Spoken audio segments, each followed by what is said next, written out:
Salut à tous les amis. Alors aujourd'hui on va parler de l'Observatoire des statistiques de l'immigration et de l'intégration. Donc c'est un organisme sur lequel on va essayer de voir ce qu'il vaut. Donc pour ceux qui me diront oui nanani nanana, écoutez, sortez vos statistiques pour contredire celles-ci. C'est quand même l'Observatoire des statistiques de l'immigration et de l'intégration. On va voir ce que c'est. Ils sont quand même appuyés par l'INSEE. C'est plusieurs groupes qui en réunissent qu'un seul. Donc compliqué d'avoir des personnes qui forment cet organisme et qui n'ont qu'une seule idéologie, mentir aux personnes pour sortir des statistiques qui les arrangeraient. Alors oui, pour ceux qui ne me croiraient pas ou quoi, parce que je sais qu'il y a beaucoup de sceptiques sur Internet et de gens qui, qui braillent, la vidéo est sourcée puisque une simple recherche statistique ethnique sur les logements, vous tombez directement sur le logement HLM représentation de ce que je viens de vous faire comme vidéo. Donc on a l'Observatoire des statistiques et de l'immigration et de l'intégration. L'Observatoire des statistiques et de l'immigration, on va pas tout dire tout le temps parce que c'est beaucoup trop long, euh,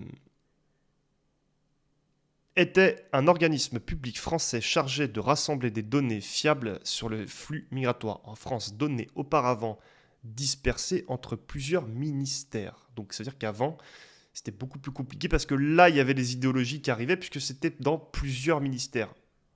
Et d'évaluer les politiques menées en matière d'intégration. Donc ils voient ce que font les politiques, les idées et ce qui est mis en place pour voir si ça fonctionne, si les gens s'intègrent. Créé le 2 juillet 2004, l'OC, bon, c'est les, les initiales, l'OSLL, fait partie du Haut Conseil de l'intégration HCI. Il a pris la suite de groupes statistiques du HCI. Il réunit des membres de l'Institut national des statistiques et des études économiques, INSEE, donc l'INSEE comme je vous disais, de l'Institut national des études démographiques, INED, et de l'Office des migrations internationales, OMI, ainsi que les différents ministères concernés. Donc vous voyez, ils prennent tout un tas de trucs dans différents ministères, ils scindent, ils regardent, ils analysent, donc on n'a pas affaire à Joel Clodo. Voilà. Donc on va regarder en temps de crise du logement comme de... Donc là c'est l'OLL par rapport à ce qu'ils ont pioché et leurs statistiques. Donc c'est un petit communiqué.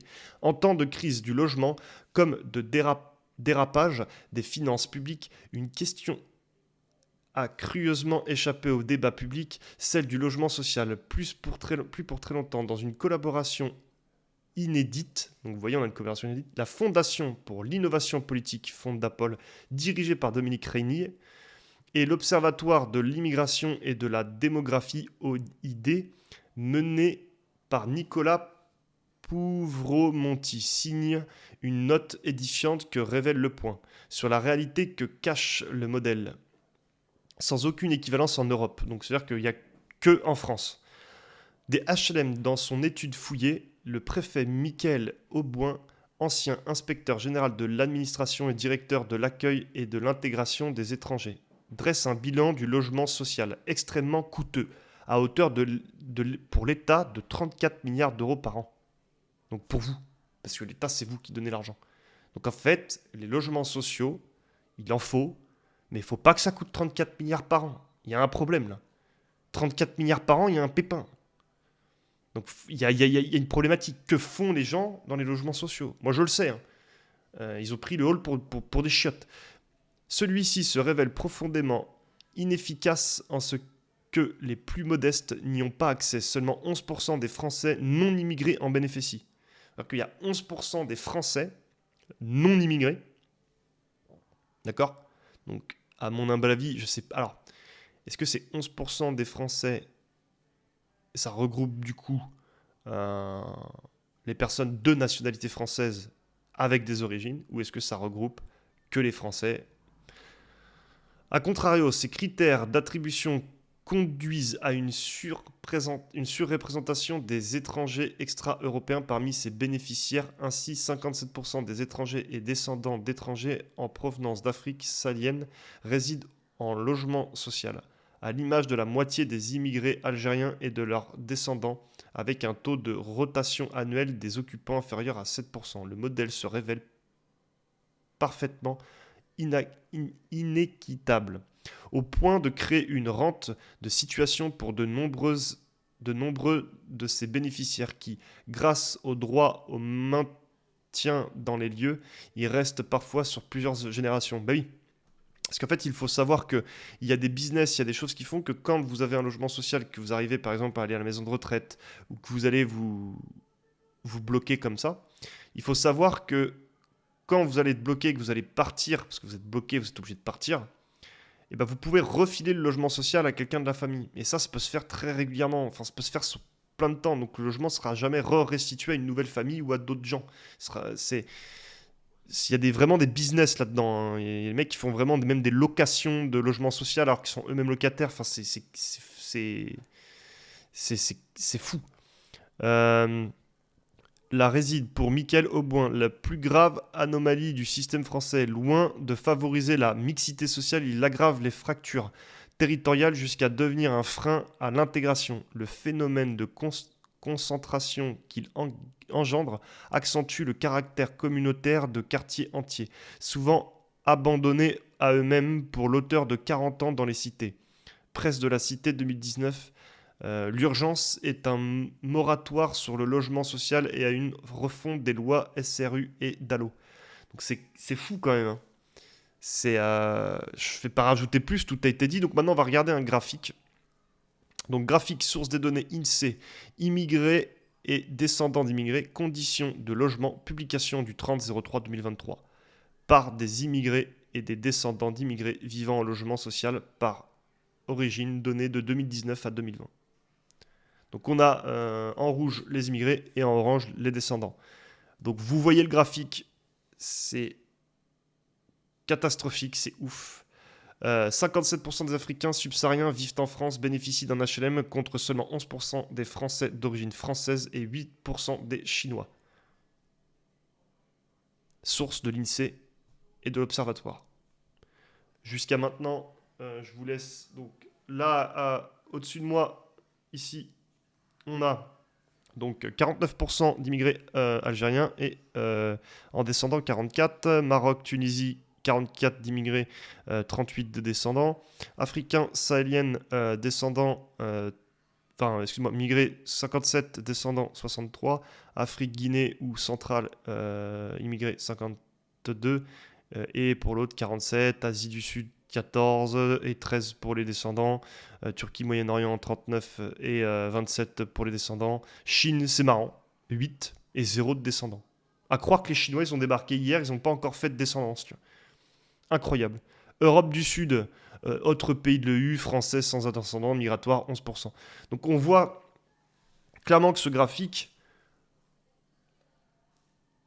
est hallucinant. C'est hallucinant. Alors pour ceux qui disent qu'il n'y a pas de statistiques ethniques, c'est pas là-dessus qu'elles sont faites les statistiques ethniques. Renseignez-vous, c'est pas sur les logements. Voilà, ça on peut le faire. La preuve, c'est l'INSEE avec. C'est pas là-dessus qu'il n'y a pas le droit. Enfin, qu'il n'y a pas en France. Donc on va regarder un autre graphique. Donc, par des étrangers africains, dont Maghreb, parmi les mises en cause d'infractions dans les transports en commun en 2023. Donc l'étude est déjà un petit peu plus récente. Source donnée par le ministère de l'Intérieur, nous voyons ici. Base Interstat Analyse numéro 64, publication du 31/01/2024 par l'INSEE et répartition des étrangers par groupe de nationalité. Publication du 05/07/2023. Donc on est sur des études qui sont concrètes. Là, c'est le ministère de l'Intérieur avec l'INSEE et l'Observatoire qui regroupe du coup, qui prend dans le ministère de l'Intérieur, qui prend à l'INSEE, qui prend et qui synthétise toutes ces données. Donc les étrangers ressortissants du pays africain, dont le Maghreb, étaient 11 fois plus représentés parmi les mises en cause pour infraction dans les transports en commun l'an dernier, par rapport à leur part dans la population générale. C'est ouf. Vol sans violence, 14 fois plus. Vol avec violence, 11 fois plus. Et viol sexuel, 8 fois plus. Donc il y a un moment donné, les chiffres sont là. Et ça, tu peux regarder, concrètement, tout est là. Donc, et là, j'ai encore plein d'autres liens. Source de l'INSEE, source de l'ANI, source de les coefficients de surprésentation des étrangers africains. Enfin, si vous cherchez, vous trouvez. Donc, il y a un moment donné, là, vous avez les statistiques. il y a un moment donné 34 milliards d'euros d'argent public. On n'a rien pour sauver les agriculteurs, on n'a rien pour sauver les infirmiers, les aides-soignants, tout ce qui est le système médical. On balance 34 milliards dans des logements qu'on refait tous les 6 mois parce qu'ils sont dégradés, ce que vous voulez. Et les premiers à subir ça sont les gens qui y habitent.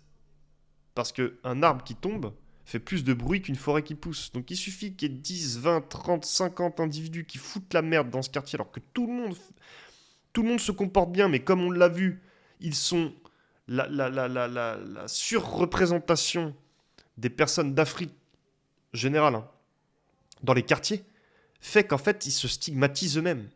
Et après ils se demandent pourquoi il y a des graphiques et pourquoi ils sont stigmatisés, pourquoi il y a des problématiques.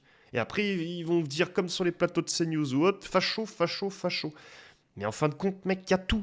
Il y a tout. On le voit en le vivant, on le voit dans les graphiques, tout y est. Donc, il y a un moment donné, c'est ça le problème, c'est qu'en plus, c'est pas ils représentent pas. Mais, malheureusement, les clichés font l'humanité.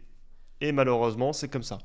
Tu fous 100 000 Français au Maroc qui se foutent à poil sur les plages, ou en Algérie, en Tunisie ou dans des pays croyants, et ben ils vont commencer à stigmatiser les Blancs et les Français en disant ils commencent à nous faire chier cela, tu vois. On vit pas comme ça ici.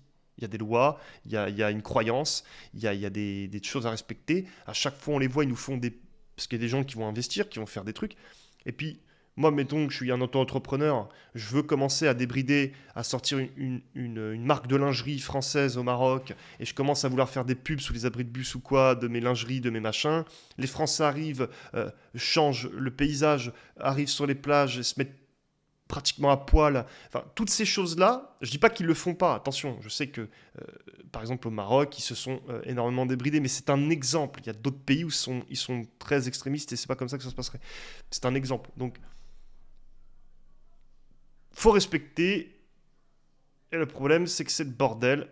La France devient un sacré bordel. Et je ne peux pas stigmatiser tout cet ensemble, puisque pour moi, ça vient ni de la gauche, ça vient ni de la droite, ça vient ni des gens, entre guillemets, des quartiers, parce que c'est une minorité. Ça vient de l'État qui laisse faire, qui fout de la thune là où il ne faut pas. Les petites classes qui n'ont pas d'argent, on leur donne tout. Les classes moyennes, on les allume. Le patronat, on l'allume. Et les classes supérieures pétées d'oseille, eux, pareil, on les laisse tranquilles. Donc si tu te trouves au milieu, tu te fais dégonder. Et le problème, c'est que eux, ils rincent, ils rincent, ils rincent. Nous d'abord, on leur donne l'argent avec les cotisations, et puis eux, ils rincent ce qu'ils ont envie, quoi. Donc ça devient compliqué, ce pays. On arrive en Bugatti à 300 km/h à l'heure. Donc soit il faut une main de fer dans un gant de velours, euh, soit faut faire quelque chose, quoi. Le pays se barre en couille. Voilà, je vous remercie de m'avoir écouté. Bonne soirée. Ciao.